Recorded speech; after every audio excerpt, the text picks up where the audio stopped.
Hello guys. Welcome to our channel. We are here with a brand new video on Maldives economy.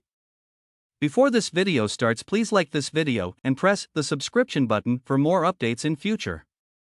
Coming to the video. The Maldives, an upper middle income nation with 185 islands and about 550,000 inhabitants, is on a strong growth trajectory. Even though the COVID-19 pandemic caused a dramatic decline in economic activity in 2020, the economy swiftly recovered in 2021. Overall, the last 10 years of continuous growth have greatly reduced poverty, and the Maldives outperforms its regional, wealthy, and small island counterparts in terms of poverty results. Tourism, which has been the main engine of economic growth in the Maldives, is extremely important to the country's economy. However, because it relies on tourism, the nation is extremely susceptible to macroeconomic and international shocks. Additionally, the government's intention to finance sizable infrastructure improvements by non-concessional borrowing from abroad and the presence of a sizable number of subsidies have exposed the Maldives to fiscal concerns. Important factors and challenges. The primary engine of economic growth in the Maldives is tourism, which recovered quickly from the COVID-19 crisis. Although one of the Maldives' major markets for tourists from Russia was originally affected by the Russia-Ukraine war, Russian arrivals have been increasing ever since Aeroflot flights resumed in May. Growth has been further boosted by the rebound in arrivals from traditional European markets and renewed interest from Middle Eastern nations. However, given the nation's high sensitivity to external and macroeconomic shocks, the large reliance on tourism and little sectoral diversification continues to be major structural challenges. The Maldives is now experiencing substantial current account and inflationary pressures as a result of the dramatic increase in global commodity prices, which is also straining governmental budgets. The Maldives has a highly import-dependent economy. To help control domestic price hikes, the government blanketly distributes large food and gasoline subsidies through SOEs. Since 2016, the Maldives has increased infrastructure expenditures to encourage development and stimulate growth. This has increased construction activity, tourism capacity, productivity, and medium-term growth prospects. Investments in social and physical infrastructure have also helped Maldivians live with better standards of living and with less poverty. Nevertheless, the funding of these substantial expenditures through non-concessional foreign sources and national guarantees has increased fiscal and debt risks. Although the Maldives has been successful in deferring a sizable chunk of its foreign debt due in 2022, debt payment risks are anticipated to stay high in the medium future. In 2019, 3.9% of people lived below the international poverty level, $6.85 per person per day. However, the majority of the destitute lived in the atolls. The pandemic's effects are thought to have caused the poverty rate to increase to 19.8% in 2020. However, the economic recovery is predicted to cause it to decline to 3.8% by the end of 2022. Recent economic developments. Because of the tourism industry's ongoing recovery, the economy expanded in real terms by 19.3% year-over-year in Q1 2022. With arrivals reaching 813,211 in H1 2022, a 59% rise from the same period in 2021, the sector is still expanding faster than anticipated. Given this impressive increase, arrivals are anticipated to surpass the earlier 2022 prediction of 1.57 million and approach pre-pandemic highs of 1.7 million by the end of the year. Even though the tourism industry is recovering and boosting export revenues, the merchandise trade imbalance widened dramatically in the first quarter of 2022. Following the spike in commodity prices, imports increased by 48% YoY, and imports of capital goods and building supplies also increased. At the same time, official reserves decreased by 7% to $750.4 million at the end of June, and reserve coverage decreased from 3.8 months at the end of 2021 to 2.9 months of imports. The increase in commodity prices also had an impact on the costs of services, transportation, food, and housing, with headline inflation rising to 1.2% annual average in July 2022 from 0.5% in 2020. The state of public finances is precarious.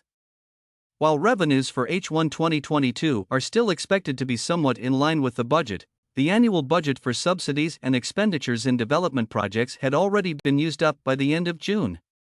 Given the likelihood of continued inflationary pressures and ongoing ambitions to finish important infrastructure projects, the government may find it more challenging to finance additional expenditures in H2 2022, including the subsidy program as it currently stands. Unless food, gasoline, and healthcare subsidies are more carefully targeted, this could harm the poor. Outlook, risk, and difficulties. The economy is anticipated to increase in real terms by December 4 and August 1% in 2022 and 2023, respectively, driven by strong tourism growth. The following factors are anticipated to support the growth: increased tourism capacity brought on by the completion of the Valana International Airport and the opening of new resorts, 2. Anticipated Chinese tourist returns, and 3. Continued investment in infrastructure, housing, and renewable energy projects. Although 3.5% inflation is predicted for 2022, when energy costs settle, inflation will probably start to decline in 2023. Over the medium term, it is anticipated that the current account deficit would remain high as a result of rising imports brought on by rising domestic demand and ongoing state spending. A larger budget deficit is anticipated in 2022 as a result of increased capital expenses and subsidy support. Recurrent spending is anticipated to rise over the medium term if the public sector pay harmonization policy is implemented, despite the government's announcement of austerity measures. However, the budget deficit is anticipated to decrease in 2023 to 2024 as revenues rise along with strong tourism performance and as a result of proposals to raise the general and tourism GST rates. The national debt is projected to be high in 2024 at 120% of GDP, notwithstanding a reduction in the fiscal deficit. Unfavorable risks continue. Additional global shocks may harm tourism. Price hikes for commodities could result in further financial strain. The government will have to make payments to service its external debt totaling about $330 million on average over the next 3 years, as a result of a significant widening of the current account deficit and a rise in import costs. Official reserves have decreased to their lowest point since 2018. Rising prices and specific austerity measures might harm the poor. Stronger than anticipated tourism from established markets like China and Western Europe, as well as more recent ones like India and the Middle East, could improve the growth picture. To enhance the budgetary picture and guarantee debt sustainability, reforms are required. To reduce the high level of public debt, replenish fiscal buffers against upcoming shocks, and lower the cost of growth-enhancing investments, it is essential to implement more efficient revenue mobilization measures in conjunction with reforms to ASANDA and existing subsidy programs and better investment management. This is especially true given the sizable debt service obligations that will become due in 2026. World Bank Program for Maldives. The Maldives joined the World Bank in 1978 and has had a solid working relationship with it for the past 44 years. Together, the nation has carried out over 59 projects, receiving over $463 million in support from various development sectors. The Maldives and the World Bank Board approved the current country partnership framework, FI 2016-2019, of the World Bank Group in May 2016.